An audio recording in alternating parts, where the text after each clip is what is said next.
Welcome to Sound Bites, hosted by Registered Dietitian Nutritionist Melissa Joy Dobbins. Let's delve into the science, the psychology, and the strategies behind good food and nutrition.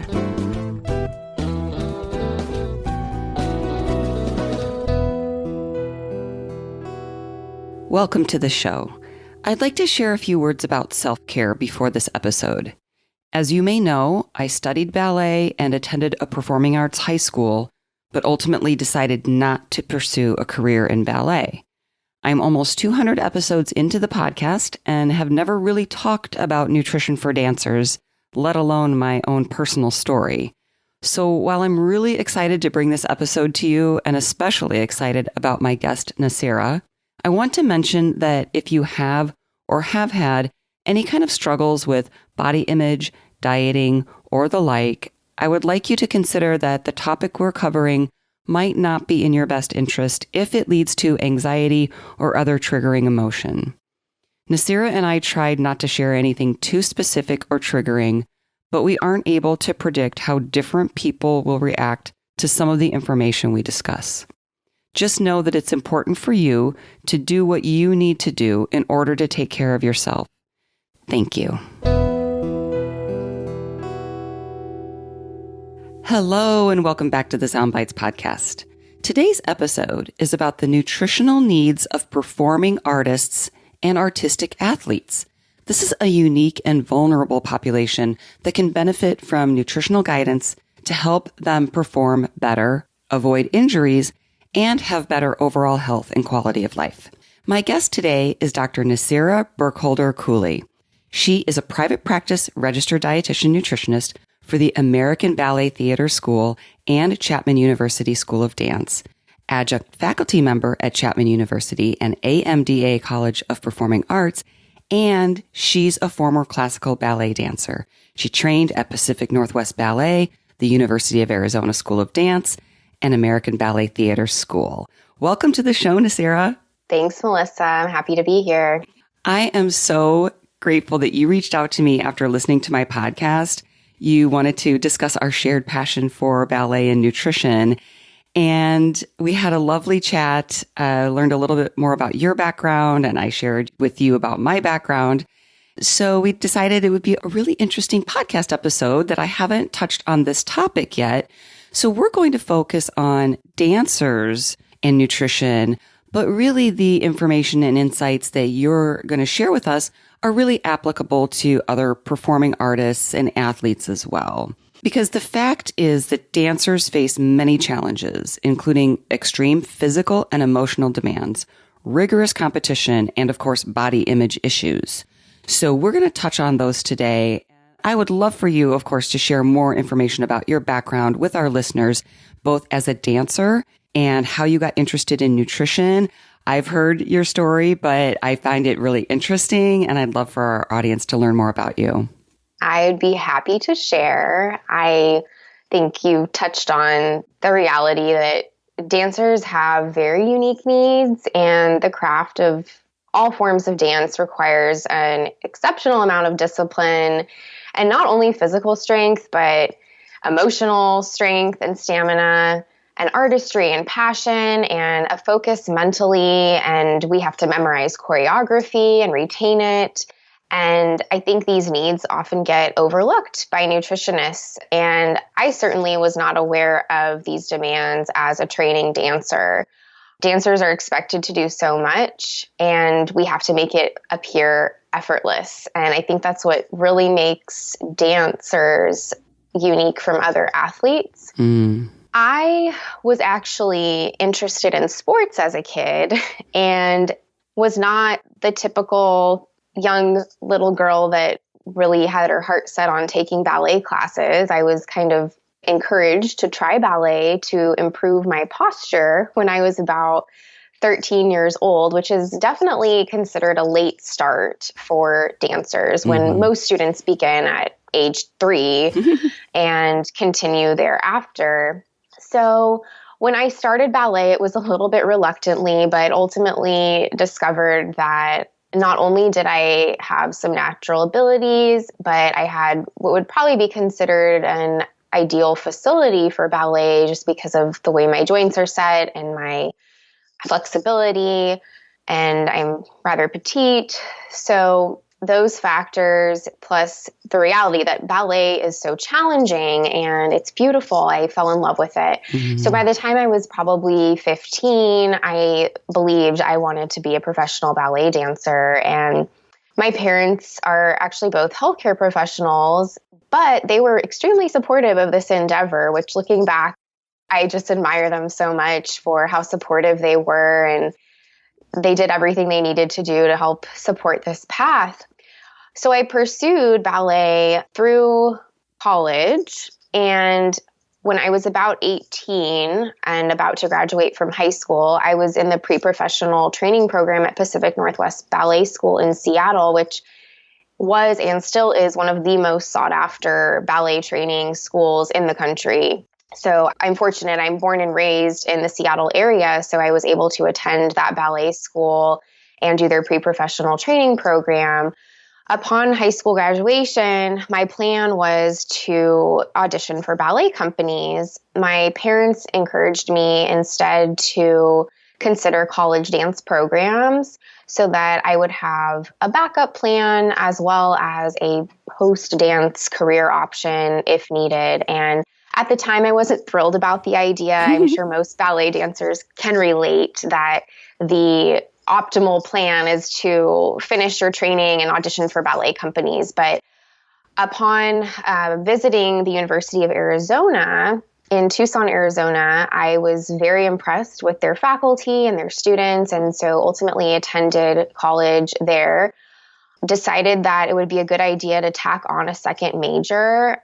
My mom actually suggested nutrition science, and I thought, oh yeah, that's a rational choice. At least it will help me with my ballet training. So even then, I recognized that nutrition could impact my dance performance. I just didn't know how or how much.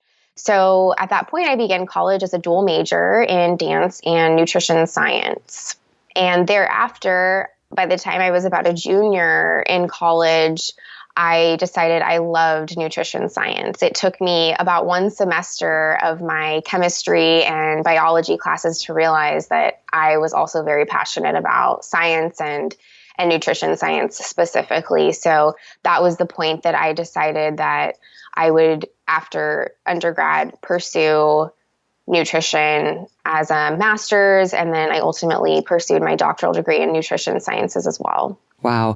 Thank you for sharing all of that. And I'm taking notes because I'm going to compare and contrast my experience. But before I do that, I want you to tell me a little bit about that, because it sounds like up to this point, everything sort of kind of made sense and fell into place, and you took this turn and that turn.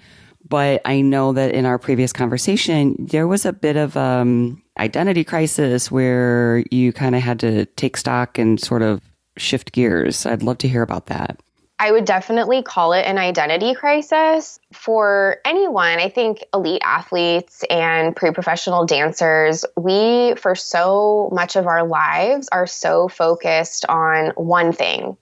And for me, that was ballet. You put your heart and soul and all of your energy into that. So when you stop training or you stop doing that, you almost feel like you're missing a limb. It's, it's who you are. And there was a time where I was fearful of diverging my path and saying, okay, ballet has served a role in my life. It's taught me discipline and grace, and I would be a different person had I not pursued it, but now it's okay for me to move on and try something else. And I'm so grateful now because I have completely been able to integrate my passions and work with the dance community and help share my knowledge with other dancers with a perspective that most healthcare professionals don't have. I think even amongst sports nutritionists, there lacks an understanding of the needs of dancers. So it is really special for the dancers I work with to be able to talk to someone that understands their world. Yes. So I'm going to share a little bit. I don't do this a lot on the podcast, but I think this topic lends itself to sharing a little bit more about my background. And then I want to hear more about the work that you do today as that leads us into our discussion about the nutritional needs of dancers. One of the first things that you said that really resonated with me today, and, we had a previous conversation, we talked a lot, but about how it needs to appear effortless. And that was a huge piece for me. And I'll address that in a second. But in contrast, my parents were artists. My dad was an actor, director, playwright. My mom was a visual artist and graphic designer.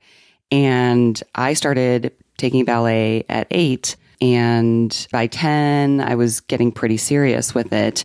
And what happened was after my freshman year of high school, my dad got a job at a different university. So we moved. And that was an opportunity for me to say, okay, there's a performing arts high school about an hour and a half from where we were moving to. Should I go there? And at that point, I really had no intention to ever go to college.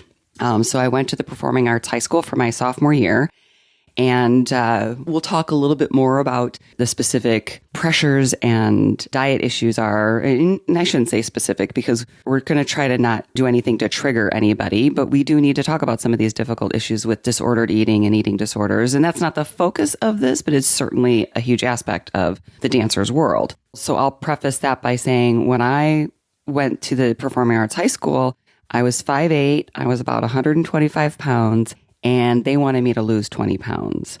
So that was pretty shocking for me. I knew that I didn't need to lose 20 pounds, but I knew that they meant it. And that was part of that, things appearing effortless. They wanted me to prove that I wanted it and that I was trying hard. And I was like, but it's supposed to look effortless. Like, I am trying really, really hard.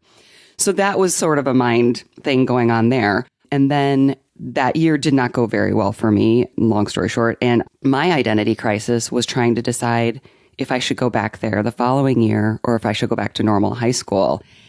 And ultimately, I decided to go back to normal high school and go on to college, in which I majored in chemistry, which quickly switched to nutrition, food and nutrition, dietetics. And then my college did not really have a strong dance program, but we had a really wonderful dance company. So everybody in the dance company were majoring in, you couldn't really have maybe you could have done a minor, I don't know, but it wasn't on my radar to do that. But people were in law school and dental school and all kinds of different majors. And then we just had a really nice fun time with the dance company. So that's a little bit, comparing and contrasting with your experience. And we're going to talk more, but I don't know if you wanted to respond to anything that I said.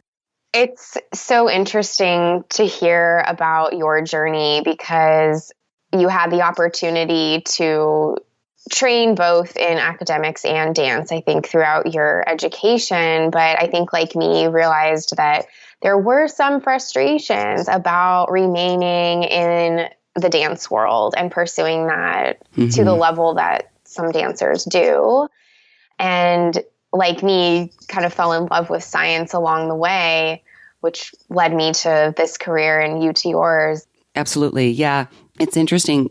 My identity crisis was wrapping my brain around even just going to college. Right. And in the process, I ended up, instead of my next year being my junior year, turned out to be my senior year because I was able to graduate early because I was in AP classes and had the credits. And as a side note, the academics at the dance school were horrible. And that was, I think, really important for me because I was like, I'm missing that. And that was a surprise. So then, of course, I had to hurry up and figure out where am I going to go to college, even driver's ed. Oh my gosh, I failed my driving test. Everything was like, wait, I got to take my ACTs. I'm just way behind the 8 ball here. But was happy to go to college early and get out of the town that I was in because I didn't like it. But anyway, I digress. As I'd mentioned, I think dancers, when we are pursuing it seriously, everything else in the world just fades away. It's all about dance. So we kind of overlook academics and driver's tests and social lives because we want to focus our energy on our ballet training. Yeah. And that can easily happen. Yeah. And I think also, for me, I had to search my soul and say, do I want to give everything up for this? And here I came from this really artistic world where my parents and a lot of our friends they loved what they did. It wasn't a sacrifice. They gladly give everything up for it. And I think at the end of the day, I was like, I don't think I want to give everything up for this. And of course, having had that bad experience at the academy didn't help. But a lot of that, and then the weight issue and all the negativity that went with that, really contributed to the fact that I didn't dance for 25 years. And my regular listeners know, and you know, Nasira, that I went back to ballet about 5-6 years ago, and I'm loving it. But that was really scary for me because I wasn't sure if I was, I missed some things about it, but I was worried that it would trigger me back into a lot of negative, not even behaviors, but just feelings and thoughts. Which, reflecting on your experience, I think it's important to point out that what your dance school was asking you to do would have been dangerous. At 5'8", being at that low of a body weight would have been grounds for hospitalization. So it's completely unrealistic, but unfortunately, that is what some dancers in dance schools expect or think is okay, and it's absolutely not.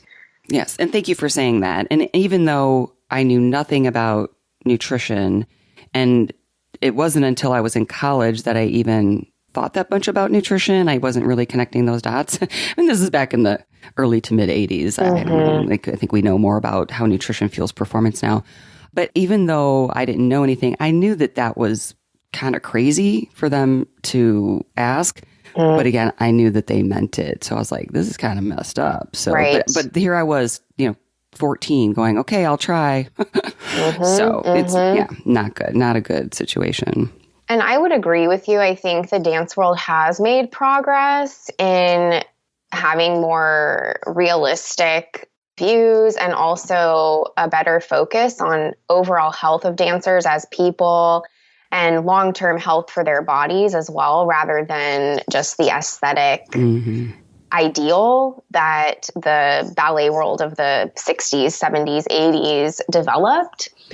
And when I was training, I experienced peer pressure, for lack of a better description, to kind of normalize this idea that dancers are supposed to be exceptionally thin and have almost these prepubescent looking bodies, which is not healthy. And I'm fortunate, as I mentioned, both my parents are healthcare professionals, and I've always been very close to both of them. So during my early teens, my parents were involved and in tune with my dance training schedule. We ate meals together, so they were aware of my eating habits and, of course, had a good grasp on my overall health. And it was around that time, I would say, when I was 15 or so, it kind of just transitioned to the more intense ballet level at Pacific Northwest Ballet School. And a lot of my dance peers suddenly started expressing body dissatisfaction and showed signs of disordered eating. And at that point, prior to hearing their comments, kind of observing a lot of their restrictive eating habits, I was completely unaware that these issues existed. I was a happy girl. I had never thought a negative thought looking in the mirror prior to that time. I don't even think I knew what a calorie was. And that changed everything for me when I was starting to hear these comments from my classmates, or they would even make comments about my body and how, oh, just wait till you go through puberty, you won't look like that anymore. And that was very eye-opening for me. I think I was confused at the time, but I also didn't really have any resources that were reliable to shed some light on what quality nutrition is and what my nutrition needs were. So initially, I was still growing. I was a late bloomer. I didn't really go through puberty till I was 17. So I was definitely still growing at this point. So my nutrition needs were probably even higher at that time to support my growth and development. And I definitely couldn't be affording to skimp on calories or micronutrients. So I'm really grateful that my parents were cognizant and somewhat knowledgeable about health and nutrition and me, because I think they were always very aware of any deviations from my normal eating habits or weight changes or anything that might have put me on a road toward an eating disorder. So in many ways, I think not only, their attentiveness, but also their encouragement and just involvement and awareness really spared me from falling into a severe eating disorder at a time that's very impressionable for girls, especially between insecurity, changing bodies, and just the rigors of dance training during those high school years. Yes, thank goodness your parents were on top of that. And we're going to talk a little bit about how parents and teachers and healthcare professionals can be on top of that. And, those comments that people make, and, and it's not just food and nutrition, it's everything at that age. It's, we kind of hear all these voices and we take all this in. But when you were saying that, it reminded me of something that I reflect on and I share as a dietitian. When I was at the academy, the dance academy, I was at dinner one night and, first thing I do is always get, a tall glass of milk and I'm drinking it. And my best friend there says, if you didn't drink so much milk, you would lose weight. Oh, gosh. And I'm never so confused in my entire life. I was so perplexed. I was just like, this is like, and it wasn't that I was like, milk is nutrition and it has calcium and protein and 8 essential nutrients. So I knew nothing, but I was just like, I'm so confused. Right. Very, very, very confused. I'll just never forget that feeling. Understandable. I can relate to some of those very profound conversations with uneducated little dancers. Right. Yeah. And I think that's like sort of fairly benign story to share. Like, there's a lot of things that, like I said earlier, we're not going to get real specific because we don't want to promote any negative behaviors. But, it's a crazy thing to say, don't drink milk. Well, at least I think it's a crazy thing to say. I agree. Thank you again for sharing a little bit more about your experience, and please continue to do so as we continue the conversation. But I would love for you to tell us a little bit more about your day-to-day work now. You're teaching, an adjunct faculty member, and anything that you can tell us where you're bringing together the worlds of nutrition and dance. I would love to share a little bit about my work. I currently serve as an adjunct faculty for Chapman University in Orange County, California, and I teach in their food science and nutrition program. There are 4 to 5 classes I teach throughout the year, one of which is a sports nutrition class. So I tend to bring dance topics to that classroom often. And I also work with the Chapman University School of Dance doing workshops for their students, as well as one-on-one consultations with their dancers. Oftentimes, the dance faculty will refer a student to do some sessions with me. I also work with the American Ballet Theater School at Segerstrom Center for the Arts here in Orange County, again, doing group workshops, and then I offer one-on-one sessions for their dancers on an ongoing basis. I teach at AMDA, College of Performing Arts. Right now, I'm teaching a class for those dancers, which is a fitness and injury prevention course. And I share a lot of nutrition principles with those dancers. I try to integrate the role of nutrition in recovery and fueling. So that's been a fun new endeavor of mine. I just started teaching there this year. And I work with dancers all over the community. Fortunately, with the virtual nature of the world right now, I have clients all over the country who work with me to fuel their dancing or their sports. And some of them do need a little guidance, recovery from disordered eating, but a lot of the dancers that I work with are very focused on just enhancing their performance. And I'm always eager to help dancers try to consume adequate, optimal diets. I think it's discouraging sometimes being in the dance world because of the competition and the politics and some of the other issues that we've just been discussing. And I think dancers do need support in making food choices because otherwise it's very confusing. Yes, absolutely. So let's talk now about the specific nutritional needs of dancers. Like I said earlier, I know much of this is, similar to sports nutrition, but I know from our conversation before that you have some insights that are quite unique to dancers. So let's also be clear that, everybody has individual needs, but there are some guidelines that can be generalized to most dancers. So you can speak to that. So you lead the conversation as far as like what you want to touch on that you think we need to know. We've discussed the fact that dancers are a unique population. They're also a vulnerable population because in addition to them being strong and having stamina and having muscle like other athletes, dancers also strive for this sleek and lean aesthetic look, and they need to make it look easy what they're doing. And that can often drive dancers to try to achieve ideal body composition in suboptimal ways, limiting nutrition intake and overtraining. Unlike other activities, dance doesn't really have an off season. During the summer, when most athletes are maybe doing some cross training or taking time off, dancers head off to a 6-week summer intensive where they're training for 8 hours plus a day, 6 days a week to augment their training and accelerate their progress. So there isn't a lot of time for recovery for dancers. And good nutrition, of course, is essential for dancers so that they can maintain a healthy body composition, but also have enough energy and micronutrients to support their growth and build muscle and memorize choreography and optimize their training overall. I've found in my work that the most successful and healthy dancers tend to view food as fuel and be flexible with their diets.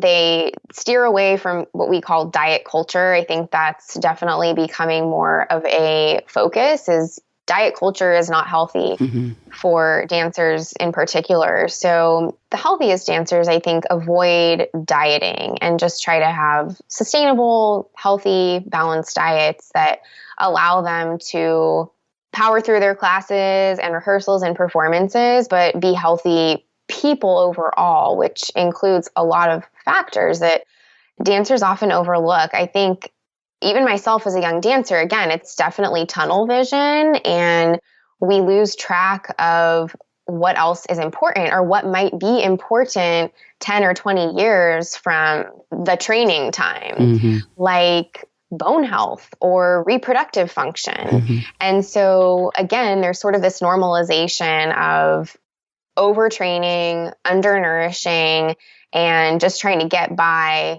and be the best dancer you can be. But, oh, well, if I have osteoporosis in my 50s and I have reproductive dysfunction because of long-term amenorrhea, for example. So for dancers, I think especially, again, in these very pivotal years, the teens and early 20s, when there's still some insecurity and just the competition is really heavy, dancers do need guidance and to understand the role that nutrition plays in their training and in their lives. So one thing I try to highlight is that the pre and post class rehearsal nutrition is important, but so is overall food intake throughout the week. And a lot of people, not just dancers, but we get sort of hung up on certain foods, certain nutrients at certain times, and think that every day has to be regimented and balanced and perfect, but that's not really realistic for anyone. We need to kind of look at the context of a full week or a month and see, how are we doing overall? On average, am I consuming enough carbs, proteins, fats from the right varieties? And is my micronutrient intake adequate on average throughout a week? So I try to highlight that a lot for dancers as well, and just encourage the practice of having a balanced diet daily to support dance and, of course, immune function, bone health, and all the training adaptations that are needed as a result of the demands of training. Dancers train for hours a day, oftentimes 6 days a week. Maybe they get one day off, but the reality is that without proper nutrition, a lot of that goes to waste. Your body can't build from nothing. So without adequate fuel, a lot of the overtraining can be futile. So good fuel, lots of rest are needed for career longevity and progress as a dancer. And dancers, like I said, we know this, they tend to undereat. Other athletes do as well, but dancers in particular tend to undereat and neglect that long-term health issue. And we don't want dancers to feel like it's normal to be in pain or be stressed or have to diet. So I try to share with dancers again that, your training's not productive if you're not properly fueled. Yes, and I think connecting those dots can be very powerful. I certainly don't think back when I was dancing that there was any thought. We didn't talk about, what do you eat before you work out and what do you eat to recover? For crying out loud, we were also restricting our water intake, Nowadays, at least we're hydrated and we're going to talk about that. But, we walk around with water bottles all the time. Gosh, there might be a 2-hour dance class and maybe you'd go to the water fountain once. But if you were trying to lose weight, you might not, which is just crazy. Mm-hmm.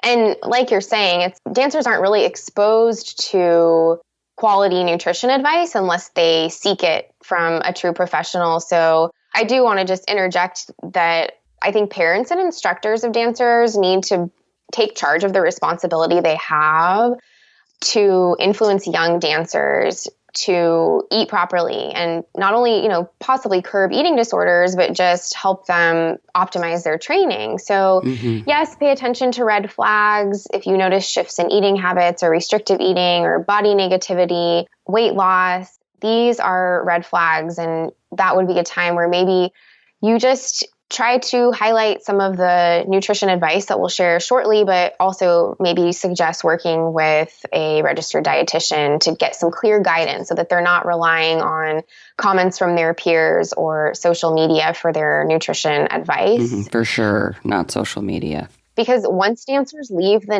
nest, they will adopt their own habits, or any sort of eating disorder that existed will probably just remain and worsen when they're on their own, and it might be too late to resolve those issues. So there's a time where it's possible to be a good influence. And I think, again, parents and instructors should try to take advantage of that.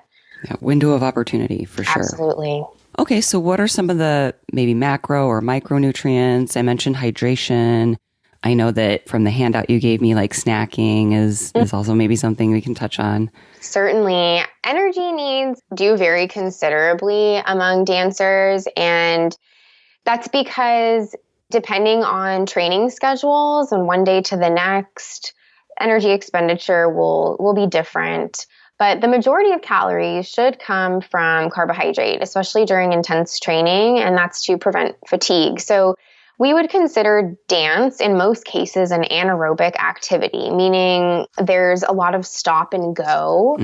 And the intensity of certain dance combinations is not something that you could sustain beyond a couple of minutes, particularly petit allegro or grand allegro, which for non-dancers are rapid jumps or large jumps and are rather intense. So those use anaerobic energy systems, meaning they're dependent on carbohydrates. So like other athletes, dancers should consume the majority of their energy from carbohydrate. And that includes complex and simple carbohydrates, preferably simple carbohydrates coming from more nutrient-dense sources like fruits, for example, and then, of course, complex carbohydrates, which are starches, whole grains. I also want to emphasize that eating enough calories is very necessary to fuel dancing and support growth, and want to mention a little bit more about some of the main concerns with inadequate energy intake. Because, again, I think it's something that's overlooked, and among dancers, sort of we neglect to recognize some of the long-term consequences of trying to function on low energy intake. It does delay muscle rebuilding and recovery. So, when it comes to dance performance, realizing that in no way does training on empty promote good progress for a dancer. And when we don't have adequate energy intake, we're going to just delay muscle rebuilding and recovery. So that will limit our gains in strength. It will limit our stamina. And it also can result in compromising the immune system, because the same nutrients that are trying to fuel your dancing are also needed to support the immune system. So having low calorie intake before a class is going to make you susceptible to fatigue, Also will probably make it more likely that you're practicing poor technique, that you're more stressed. When we have inadequate energy intakes, our intakes of micronutrients is typically compromised as well. I usually tell athletes that if you're consuming enough calories and energy to meet your needs, then you're probably also obtaining enough micronutrients, those vitamins and minerals that you need for all of your body's functions. And if you're not, the converse is true. So without the right array of micronutrients like calcium and vitamin D, for example, dancers are more at risk for stress fractures. If you get a stress fracture, you can't dance at all. Yeah. So you're not helping your body by limiting your energy intake or your micronutrient intake in any way. And then the other long-term consequence of inadequate energy intake is related to reproductive function for women. So inadequate energy intake leads to amenorrhea, or the cessation of a menstrual cycle. So not only does that cause potential harm to, later fertility, but it can also compromise bone health. And that just has to do with the low levels of estrogen that result from low energy intakes. So again, not usually an issue that's on a young dancer's radar, but it may be someday, and it can be prevented. And then finally, insufficient energy intake also limits protein intake.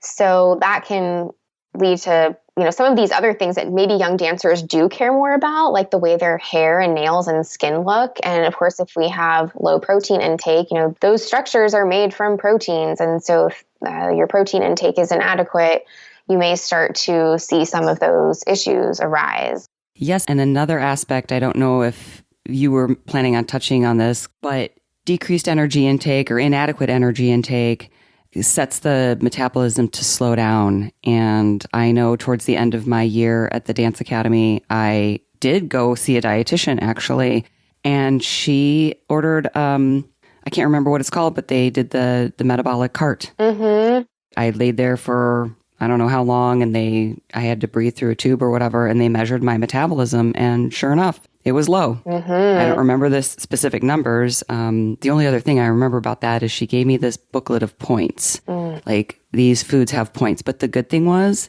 it took the good food, bad food thing away. And I don't remember, the points equated a certain calorie level, but also it wasn't, this is this many calories or whatever. So that was kind of neat for back in the early 80s. I think that was pretty good. Definitely. And very eye-opening. But anyway, yeah, I wanted to add that. And then, of course, we know as your metabolism goes down, you're more likely to gain that weight back. And then you go through this yo-yo dieting and you end up with more weight than you began with. Absolutely true. The issue with long-term energy restriction is that your body goes into conservation mode. So you stop burning as much energy at rest and during exercise because your body's just trying to survive with the little nutrition that you're giving it. And so then if and when you transition to eating more healthfully, then you may gain weight faster. But the good news is we can recover from periods of restrictive eating, especially active people. So you shouldn't assume that if you go through a period of time where you know that you weren't eating adequately, that you messed up your metabolism forever. You can, of course, recover from that, but it definitely would take a transition and a recovery. So again, limiting your energy intake is just forcing your body to function suboptimally. Yeah. All athletes need to focus a bit on hydration. Dancers tend to train indoors, and there are many options, of course, for climate control. So heavy sweating will vary dancer to dancers. Some individuals sweat more than others, but what dancers need to remember, because they do travel, dancers will travel, like I said earlier, to a summer intensive across the country or the world. And when there's changes in humidity and heat that they're not used to, then it's important to adjust water intake accordingly. Typically, I recommend about 32 ounces per hour of activity when you're going to be in a warm climate. Priorities are to rehydrate as soon as possible with beverages and foods that have carbohydrates and electrolytes. Examples would be fresh fruit or whole grain bread and crackers or mini pretzels that have a little salt. And the reason that's important is because when we sweat, not only do we lose water, we're also losing some electrolytes. Mm-hmm. So those do need to be replenished. Yeah, and I know that can help prevent cramping. Mm-hmm. Cramping and confusion, headaches, many of the issues we associate with dehydration are often a result of electrolyte depletion. Now, sports drinks typically aren't needed for dancers unless they don't have access to some kind of electrolyte-containing snack. And I prefer the benefit of consuming a snack like fruit or crackers because you also get a little energy boost from that. And hopefully some of these snacks, we'll talk more about snacks in a moment, but are portable and convenient. And more enjoyable than a sports exactly. drink. Exactly. It's kind of a nice little break, have your little snack, get back to class. Yeah. I do want to mention that overhydration is a valid risk. And I remember during my dance training, I had a couple classmates that were hospitalized for hyperhydration. Wow. And there may have been some other odd behaviors going on with those individuals. But typically with hyperhydration, it's a result of drinking really large quantities of water in a short period of time. And what that does is it dilutes the body's electrolytes and causes cell malfunction. So it's rare, but it can happen. And I think dancers, particularly dancers that maybe have some restrictive eating behaviors, they may drink water only after class, for example, because I think that is one challenge that dancers face is that, we're supposed to be drinking water before, during, and after class, but you're in a leotard. You're jumping around too. You don't want water sloshing around in your stomach. So it's, little sips throughout class is great. And so have your water bottle handy and then try to rehydrate when you can, but do so gradually. Mm-hmm. Don't chug your water bottle as soon as class is over. Okay. But try to do it gradually. And then, of course, with hydration too, we know that caffeine is a diuretic. So over-consuming caffeinated beverages can contribute a bit to dehydration. I mean, yes, coffee and tea are still beverages, so they do contribute some water, but there will be a diuretic effect of consuming those beverages. So I recommend limiting your intake to 2 or fewer caffeinated beverages a day. And then that's even for teenagers, young tweens? Well, I think children, certainly. I mean, if you're under maybe 15 or so, probably shouldn't be consuming caffeinated beverages at all, but it's quite common these days for that to be normal. But I would say, teenagers and adults should still limit caffeinated beverages. It's not necessarily dangerous for a healthy, full-grown adult to have more than that. But I also think that dancers and athletes become a bit dependent on caffeine for an energy source. And when we're dependent on caffeine for an energy source, it means that we're displacing quality nutrition. Yeah, it's a stimulant, but it's not truly fueling your body. And certainly caffeine can be an ergogenic aid if used properly. Right. But yeah, we don't want to use it instead of fuel. And just as a side note, I mean, one of the things that comes along with caffeine sometimes is, it's that dessert in a cup. And I won't name the store where, you get these drinks. But, sometimes, you could be a young person and think, oh, this is just a nice little treat. But it could be providing way more calories and fat and sugar and caffeine than you have any idea about. Absolutely. So choose your caffeinated beverages wisely if you are going to. I mean, I will say coffee and green tea have a lot of polyphenols. So there is some benefit, if you're drinking these beverages in moderation, but certainly, as Melissa said, avoid the high sugar containing options and don't replace your healthy snacks with a cup of coffee. It's fine if you want to have your whole grain bagel and cream cheese with a cup of coffee, but it shouldn't be instead of. Dancers' schedules don't necessarily permit 3 balanced meals a day. I know when I was training, I always had a good breakfast and a pretty big dinner, but lunch kind of got glossed over during the class to class rehearsals. So I tended to snack very frequently, probably 4 to 5 snacks throughout the day to get me through. And I think a lot of dancers function that way. And I don't think there's nothing wrong with that as long as those snacks are adequate to comprise what you might be missing out from a larger meal during the day. So what does a healthy snack contain? It should be a balance of carbohydrates and proteins and a little bit of fat. Now, fat does delay what we call gastric motility. So it slows stomach emptying. And when you need energy quickly and you don't want food sitting in your stomach for a long period of time, high fat meals and snacks can often delay digestion. Mm-hmm. So I do recommend dancers, because dancers complain oftentimes that certain foods make them feel bloated. And again, if you're going to be popping into a leotard or a tight costume, you don't necessarily want to feel heavy or have your stomach be distended. So that's all fair. And there are ways to try to choose snacks that are the right size and quality to get you through training. So focusing on foods that have some complex carbohydrate, because those carbohydrates will carry you through for longer periods of time. And also some simple carbohydrate from, again, fruits or more of the refined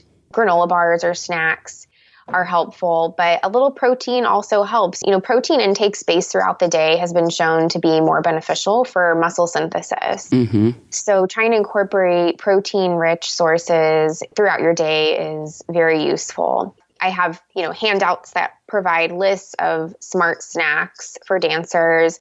I'll give you a few examples from that list, and things that I personally like would be whole grain rice cakes with maybe hard-boiled egg. You get your complex carbohydrate from the rice cakes, you get your protein from the egg. It's portable. It's something that you can meal prep, at the beginning of the week, take with you in a dance bag on an ice pack, and be able to fuel as one of your healthy snacks. I also like the tuna pouches are helpful. String cheese with fruit. Half sandwiches are also great. Again, these are things that are portable and don't require a lot of preparation. The pre-portioned cups of yogurt, low-fat plain Greek yogurt with fruit or granola or nuts and seeds. I love making my own trail mix concoctions with some kind of whole grain cereal, some nuts and seeds, and some dried fruit. And really, you can be creative, but those are the types of snacks that will achieve that balance that you're looking for.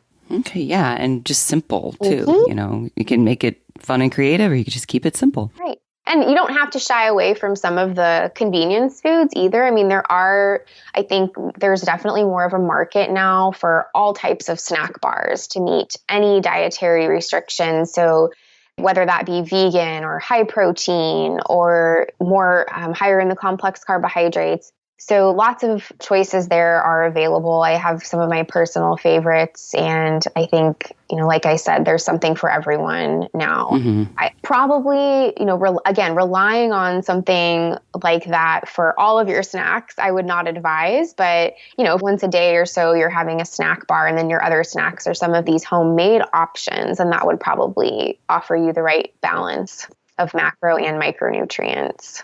Yeah. And interestingly, I just recently did an interview on, technically it's meal replacement bars. It's not just granola bars, but it's in the Today's Dietitian magazine. So I'll link to that because it gives you some sense of, what to look for, what might be some good recommendations. And if it's a meal replacement bar, maybe half would be good for a snack. Fantastic. Yes, that's absolutely true. Speaking of snacking, I think timing of eating is a question that I'm often asked. How soon before my dance class should I eat? And I think everyone's schedule is different. There is no perfect solution, but you do want to fuel probably at least a little bit within 30 minutes before class. For example, if you have breakfast at 7 in the morning and then your class is at 10, that's 3 hours where you will likely have used some of that fuel, and then probably will peter out midway through your ballet class. But by the time you get through bar, if you haven't had an additional snack before class, your energy levels will probably be pretty low.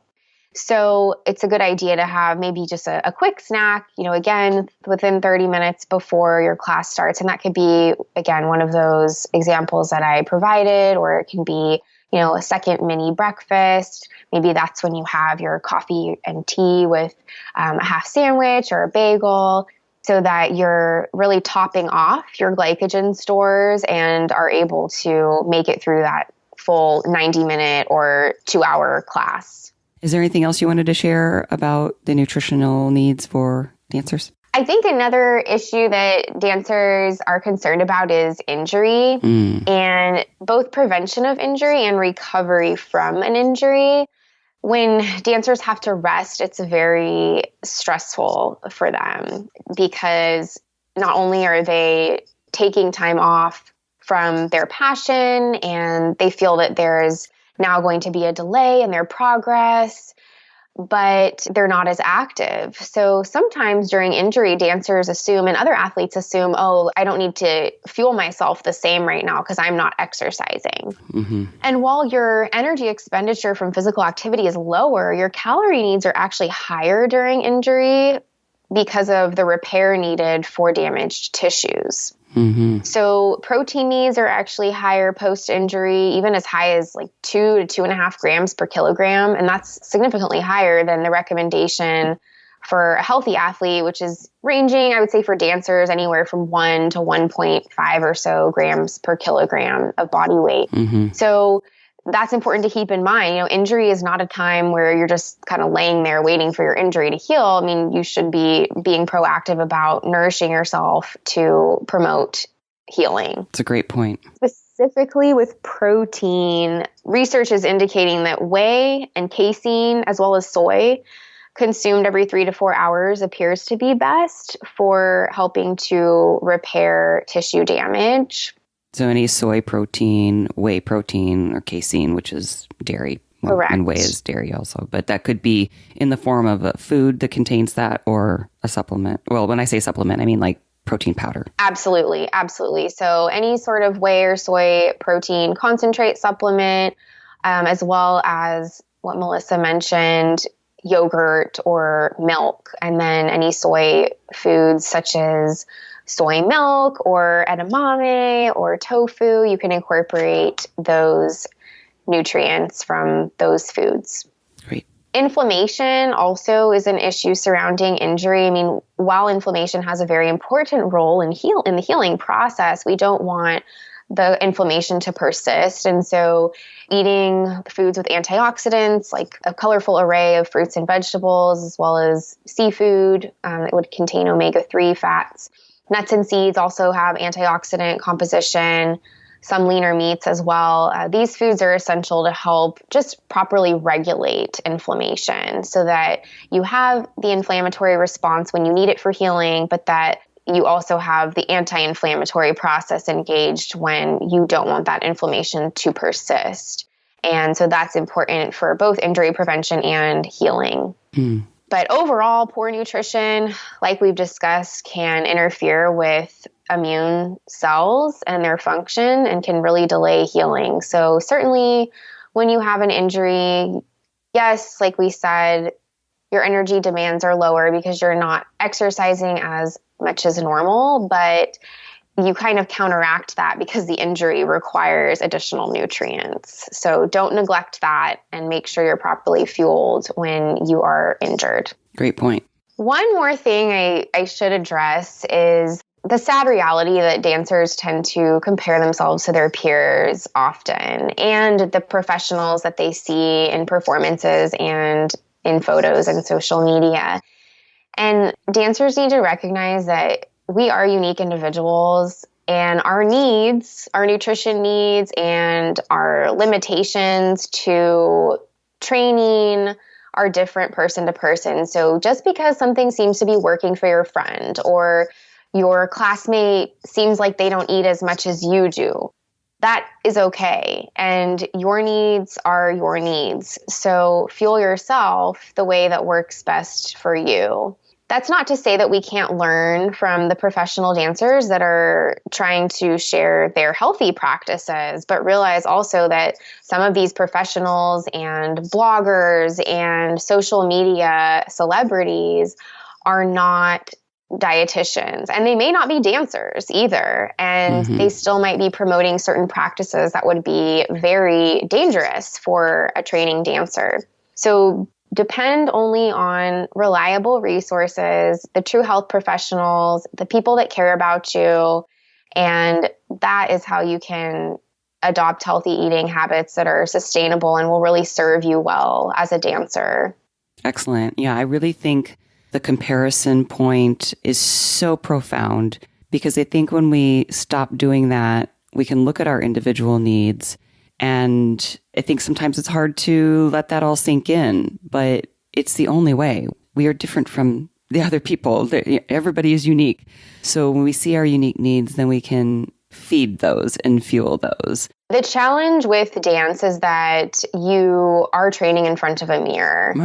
And the clothing is not forgiving either. So it's easy to get fixated on certain body parts or something that someone does better than you or looks better than you. And we can't alter our genetics. So we all have limitations to how we can change and mold our bodies. And I think until a dancer accepts that I can be the best version of myself, but I'm never going to look like her or him. And when that becomes okay, the focus becomes building strength, building stamina, mastering skill instead of looking a certain way.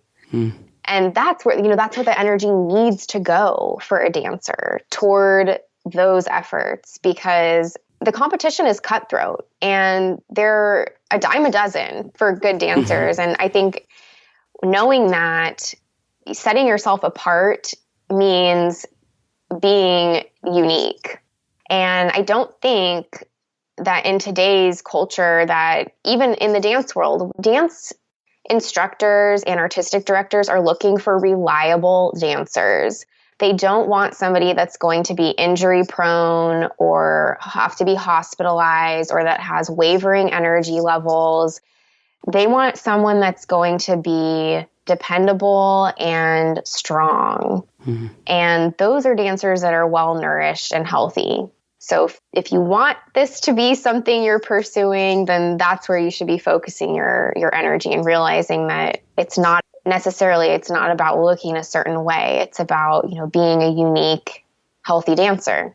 Absolutely. So well said. And even for those listening who might end up going to college like we did, Nasira, or definitely planning to do that, I think you've shared such incredible insight and even people who aren't dancers. Let's stop comparing, nourish your own body and your own mind, and fuel your body for performance. And I think that if we can just focus on that, we will be successful. I agree. Wonderful. And I do want our listeners to know that your BS in nutrition and BFA in dance is from University of Arizona. And you received your master's in public health from UCLA. And your doctorate is in nutritional sciences from Loma Linda University. Very impressive. And you're also an NASM certified personal trainer and a certified yoga instructor. And you have a blog called Health on Point that we're going to share with our resources. So you definitely have the street cred, and I'm so glad that you are putting it out on the blog too. It's a really lovely blog. And thank you. As a side note, you helped me present a nutrition workshop at the school where I take as an adult. Of course, they have younger students, and that's the focus of the dance school. And they asked me, even though I've taken classes and been on the board there for 6 years, it's the first time they asked me to do a workshop. And I was like, well, I wish Nasira was local because she would do this great. And you shared a lovely handout for me to share with them. And I directed them to your blog. And this has resulted in the kids wanting to do a bulletin board where they share snack ideas and ways to fuel performance and like healthy recipes and things. So it's really fun and exciting. I am so glad to hear that. It's wonderful when young dancers show an interest in having good nutrition as a priority. And I want to tell you all a little bit more about the Health on Point blog. It's a resource that I've developed with the goal of trying to empower dancers by providing them with some free information that's accessible but also reliable. Tips, guidance, everything that I share is evidence-based. And of course, there are services you can reach out to me to schedule consultations from the blog. But blog posts range from everything from smoothie recipes to injury prevention and beyond. And it's geared toward not only young dancers, but even pre-professional or professional dancers or former dancers or dance instructors. And as a dietitian, I just want dancers to try to adopt healthy behaviors that prevent injuries and ultimately offer them a career that's not only long, but healthy and injury-free and happy, because dancers tend to normalize the extreme strife that's involved in this career. And it doesn't have to be that way. We don't have to live with ongoing pain or being chronically stressed out or having a poor diet and starving yourself or feeling inadequate in your body. I mean, that isn't a healthy life. Right. And without clear guidance and I think evidence-based resources, dancers can just get lost in the abyss of information that's on social media or, as we've been discussing, from an instructor that's misled or other dancers that don't know what they're talking about. And we want to support dancers. I want dancers to be the best they can be, and that includes being healthy in mind and body. Yes, absolutely. Well, thank you so much. This has been such an enlightening conversation. Is there anything else you want to share as we're wrapping up? Thank you. It's been so wonderful to speak with you today. And the only thing I would like to share as we wrap up is that dancers and those who love dancers should know that if you're pursuing a ballet or other form of dance career, know that you have options and that attending college would not limit your opportunities to audition for a dance company after you graduate. I know I was resistant to the idea and learned quickly that if you attend the right program, you can get the training you need to be a competitive auditioner when you complete your degree. And then you have a degree and possibly backup options and a career after your dance training and after your dance career is over. So don't limit yourselves. Keep an open mind. Wonderful. And I know that we didn't touch on this earlier, but you have a really little one at home. And so you're currently not dancing, right?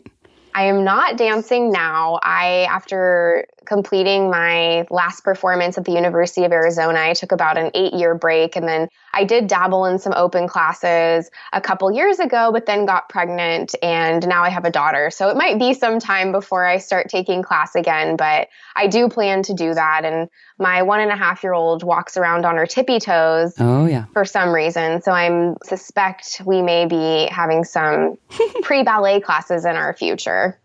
I think so. And it's funny because that's exactly why my parents sent me, because I was at 8 years old, I was walking around on my tippy toes. And oh, so cute. Well, when you get back to it, whether it's via Zoom or in person, I hope you enjoy it as much as I have after my 25-year hiatus. Don't wait that long, please. Well, thank you. Yeah. And like I said earlier, I'll have all the links to your wonderful blog. And you also have an Instagram that's at health_on_point. And I should say the on point is EN, the French, not on. Thank you for clarifying that. Yeah. And there's the blog, and you're also on LinkedIn. So I'll have links to that. So I encourage everybody to come to my show notes at soundbitesrd.com. I've enjoyed this conversation so much, Nasira. Thank you so much. Thank you. And for everybody listening, as always, enjoy your food with health in mind. Till next time.